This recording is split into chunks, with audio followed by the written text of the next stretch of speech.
Salam damai sejahtera bagi kita semua. Kali ini tim lintas batas dimensi ingin menguak sedikit tentang Ki Ageng Selo, seorang keturunan dari Raja Majapahit yang bernama asli Bagus Sangkem Abdurrahman II. Ia adalah putra dari Ki Ageng Getas Pandawa yang semasa hidupnya sangat terkenal oleh karena pernah dikisahkan bisa menangkap petir. Beliau juga yang menurunkan raja-raja Mataram Islam, dan beliau juga sebagai guru dari Sultan Pajang, dari Sultan Hadiwijaya, sekaligus juga kakek dari Panembahan Senopati yang beliau adalah seorang pendiri di Kesultanan Mataram Islam. Beliau meninggal dan dimakamkan di Desa Selo, Kecamatan Tawangarjo, Kabupaten Grobogan, Jawa Tengah. Semasa hidupnya beliau tidak mementingkan duniawi, padahal beliau adalah seorang keturunan raja dari Majapahit, Brawijaya yang ke-5.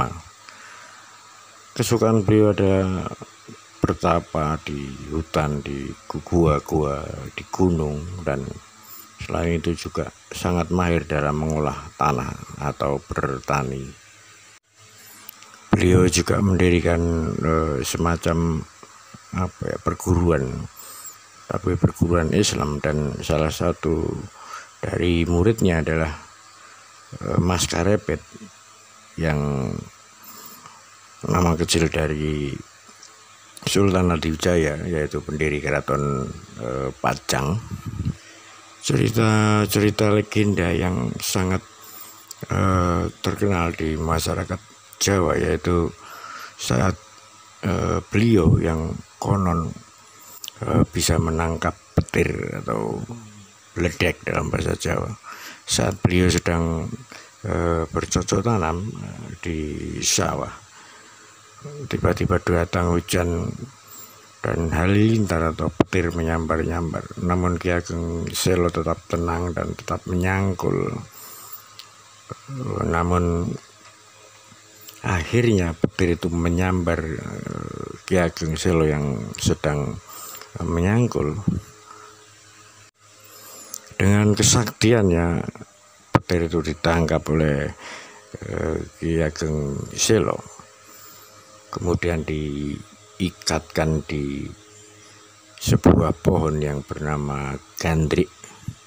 Oleh karena itu masyarakat Jawa Tengah dan sekitarnya dahulu kalau ada hujan, ada petir, itu anak-anak kecil itu masih ingat waktu saya juga mengalami, dengan mengatakan gandrik putune Ki Ageng Selo.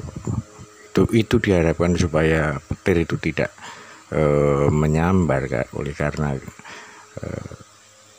kita mengaku sebagai cucunya dari Ki Ageng Selo yang pernah bisa menangkap petir. Setelah petir itu ditangkap oleh Ki Ageng Selo dan diikatkan di pohon gandrik, lalu Ki Ageng Selo meneruskan mencangkul sawah. Setelah selesai pada kemudian hari, dibawalah petir tangkapan dari Ki Ageng Selo itu di Keraton Demak dan ditaruh di alun-alun Keraton Demak sana. Ditempatkan di sebuah di dalam jeruji besi yang kuat, dan orang-orang pada berdatangan ingin melihat wujud dari petir yang sebenarnya berubah menjadi seorang kakek-kakek tua. Masyarakat berbondong-bondong datang untuk melihat. Lalu tiba-tiba seorang nenek-nenek datang membawa air kendi. Air itu diberikan kepada kakek yang sebelumnya ditangkap oleh Ki Ageng Selo, dan diminumkannya air itu. Setelah minum terdengar suara menggelegar memekakkan telinga. Bersamaan dengan itu lenyaplah kakek dan nenek beledek atau petir tersebut yang sedang di dalam jeruji besi tadi juga ikut menghilang dan hancur berantakan. Dalam hidup berkeluarga, Ki Ageng Selo mempunyai putra dan putri berjumlah 7 orang, yaitu Nyai Ageng Lurung Tengah, Nyai Ageng Saba atau Wanasaba, Nyai Ageng Basri, Nyai Ageng Jati, Nyai Ageng Patanen, Nyai Ageng Pakis Dadu, dan yang bungsu putra laki-laki bernama Kiai Ageng Enis. Kiai Ageng Enis berputra Kiai Ageng Pemanahan yang kawin dengan putri sulung dari Ki Ageng Saba dan melahirkan Mas Ngabei Loring Pasar atau nama lain dari Sutowijoyo, pendiri keraton Mataram. Adiknya Ki Ageng Pemanahan bernama Ki Jurumertani.